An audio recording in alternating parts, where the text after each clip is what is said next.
Eso es cómo vamos a acomodar la silla, ¿sí? De para este lado o de para este otro. Entonces, claro, hay una discusión entre federalismo y centralismo, pero eso no es una discusión boba ni bizantina, ni mucho menos. Es una decisión de país.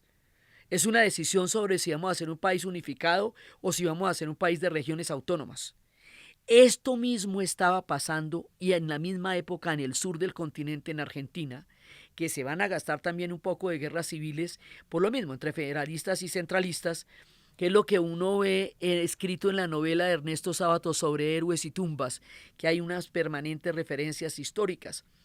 En el caso del sur, estaban hablando sobre si hacían las Provincias Unidas del Río de la Plata, en cuyo caso se mandarían desde Buenos Aires, o si eran los pueblos libres del Río de la Plata, que daba más autonomía. Entonces, en el caso de los pueblos libres, Artigas, José Gervasio Artigas dijo, yo quiero los pueblos libres porque vendí la lora para no cargarla, me hago semejante independencia para que me manden desde Buenos Aires, eso queda muy lejos.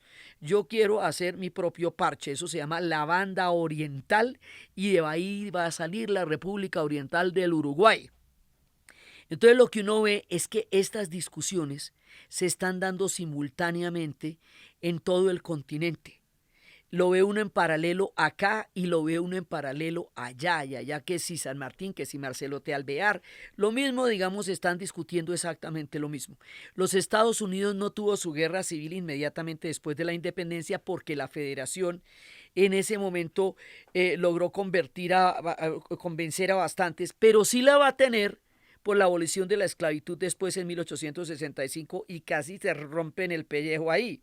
Entonces, si ustedes siguen los procesos de independencia, después van a ver que va a haber muchas guerras civiles y esto en la descolonización africana, en Irlanda, en Indochina, en todos lados, porque las discusiones de qué tipo de proyecto se va a dar son discusiones que normalmente llevan a grandes confrontaciones.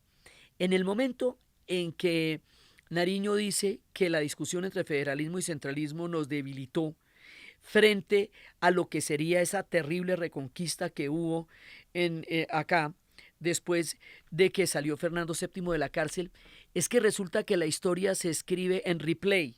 Usted en el retrovisor o en el bar ve si hubo mano, ¿sí? Pero cuando usted está en la cancha usted no lo ve. Entonces resulta que en el momento en que se planteó el movimiento de juntas, Fernando VII estaba en la cárcel. Napoleón era invencible, nadie se imaginaba que el hombre iba a ser derrotado, nadie, o sea, no tenía quien se le opusiera en ese momento, solamente los movimientos guerrilleros en España y las campañas después, pero él no había quien se le impidiera nadie que se enfrentara a él. Entonces, ¿qué pasa? Napoleón después va a ser derrotado una primera vez en Waterloo y luego va a volver a salir y luego lo derrotan otra vez. Cuando Napoleón es derrotado, va a haber una especie de borrón y cuenta nueva que se llama la restauración, porque van a restaurar a todos los reyes que habían destronado durante toda la campaña napoleónica. Fernando VII va a salir de la cárcel y va a lograr defraudar a todo el mundo. Le va a hacer conejo a todo el mundo. A los españoles, porque les dijo que les iba a firmar una constitución donde la monarquía iba a ser constitucional y no una monarquía absoluta como era hasta entonces. Y se hizo el bobo y no firmó la Pepa, que era como se llamaba la constitución. A nosotros, porque trató a todo el mundo desde la horca y el fusilamiento. Independientemente de cuáles fueron las posturas de los movimientos de juntas, los que aún querían vínculos con España o los que no, o sea, no hizo distinciones entre los matices de quienes querían transformar los vínculos con España desde una mayor participación política y quienes querían una independencia de entrada, como hemos visto que era el caso de Buenos Aires. A todo el mundo le ofreció lo mismo, la horca y el fusilamiento. Entonces ahí no había debate, no había discusión, porque ya la discusión estaba zanjada. La única manera de poder manejar esa situación era sacando al imperio español de toda la América. Y por eso es que la segunda parte van a ser las batallas. Entonces, ¿qué pasa? Esa discusión se va a dar después. Y la idea es que se juzga con el conocimiento que teníamos de la época. Entonces se considera que era una bobada discutir de federalismo y centralismo y dividirnos cuando España iba a hacer un envión enorme de la reconquista. No lo sabíamos. Nadie sabía lo que iba a pasar con Napoleón. La gente actúa con el conocimiento que tiene de la historia en el momento en el que está. Esa discusión era totalmente pertinente. ¿Por qué nosotros aún ahora somos un país de regiones? Y es precisamente esa fuerza entre lo regional y lo central de cohesión lo que todavía estamos resolviendo. Eso no era una discusión banal, era una discusión institucional, política e histórica desde proyectos diferentes. Si le damos voces a todas las regiones o si creamos un país centralista. Generó guerras civiles, lo mismo que en la Argentina, lo mismo que en el sur, ¿sí? Pero eso no nos hace a nosotros un pueblo incapaz de resolver su historia. Y lo peor es que en los relatos negativos que a veces nos damos la garra, porque yo no entiendo todavía eso, de por qué nos damos la garra en tratar de descalificarnos como pueblo, como nación, como proyecto. Yo nunca he entendido eso, ni lo comparto. Entonces nos apodamos patria boba para bajarnos la caña, para darnos más garra. Eso no fue patria ni fue boba. Es la discusión política e institucional de cuál va a ser el proyecto inmediatamente después de la independencia. Y es una discusión totalmente válida porque de eso depende cómo se van a organizar todas las instituciones. Que crear un país no es solo independizarse. Uno se baja del caballo y ¿qué va a hacer? Va a tener que crear unas instituciones. ¿Cómo van a ser esas instituciones? ¿A quién van a representar? ¿Y cuáles van a ser las leyes? Esa es la discusión.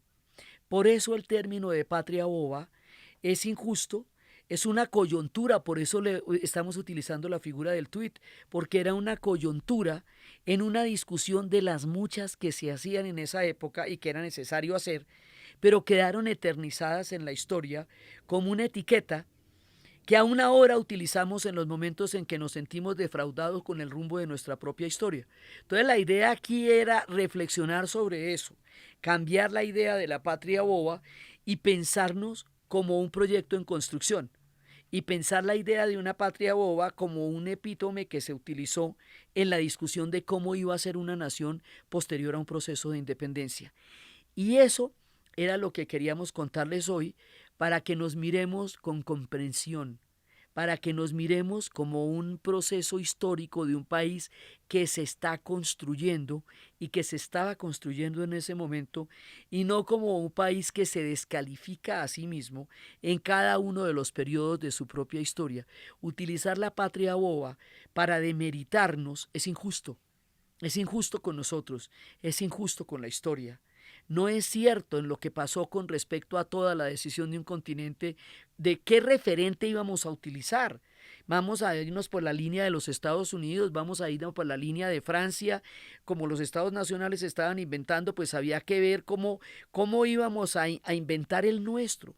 Corresponde a las discusiones de nuestra propia invención. Entonces, en este capítulo yo quería realmente hacer el énfasis en que nos miremos con cariño, en que nos tratemos con comprensión. Somos parte de un proceso histórico y de una construcción de una idea de Estado nacional, y eso fue lo que pasó y quedó mal llamado y quedó con esta connotación tan negativa, pero en realidad no lo es. Dejemos de llamarnos una patria boba. Construyamos nuestra propia nación a partir de nuestro sentido de propia valía y no de la manía de descalificarnos que tanto daño nos hace y no nos permite ver nuevos horizontes. Muchas gracias.